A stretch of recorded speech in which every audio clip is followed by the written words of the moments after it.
Het jy al opgelet hoe maklik ons geloof vir ons baie persoonlik kan raak, amper individualisties. Ons praat van my gebed, van my Bybel, my geloof, my verhouding met Jesus. Nee. En natuurlik is ons verhouding met Jesus is verseker persoonlik. Ons het 'n individuele komponent van ons verhouding.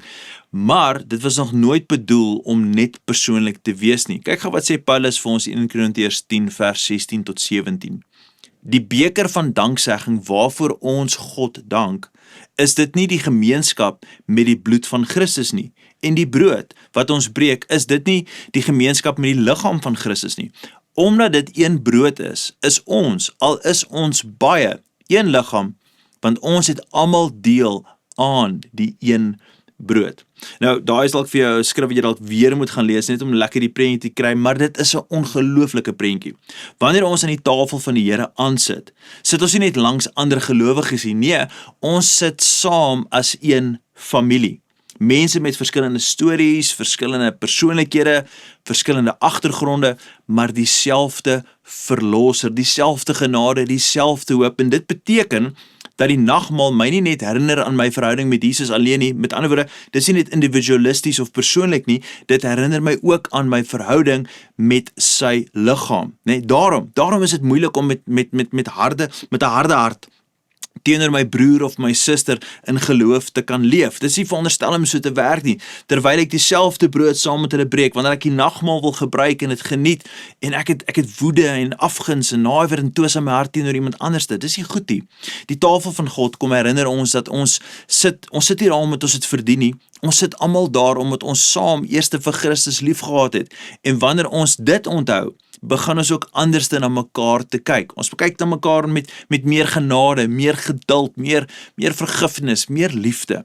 Want is dieselfde Jesus wat my gered het ook die persoon langs my gered. En as ons dit net kan onthou, die prentjie dat Jesus wat vir my verlos het en my verander het en my gered het die persoon oorkant my ook verlos, ook verander en ook gered. En dit verander alles.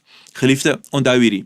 Nagmaal kom herinner my dat ek nie net aan Christus alleen behoort nie, maar ook aan sy liggaam. Ons behoort aan mekaar. Aan die Here se tafel staan niemand bo iemand anders nie. Nee, ons leef almal uit dieselfde genade uit. Hier is miskien 'n vraag wat jy vandag net saam met jou kan vat en kan oor gaan nadink.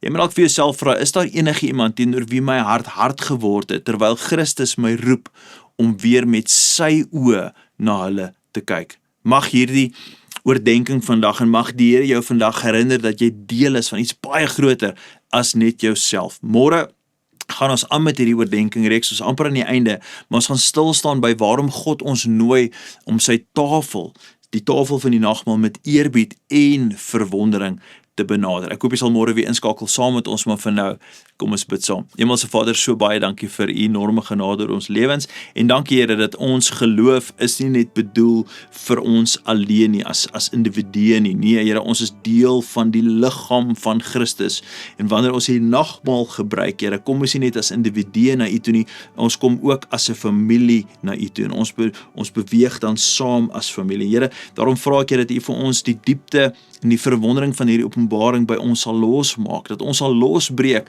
van die individualistiese manier van dink oor ons geloof en regtig besef dat ons doen dit saam met mekaar. Ons wandel saam met mekaar in geloof, en Here, daar is vir ons diep oorwinning, daar is vir ons dieper dinge om te beleef, en ek vra vir daai genade om ons te lei en ons te rig en ons te leer. Ek bid dit alles in die kosbare mooi naam van Jesus Christus. Amen en amen.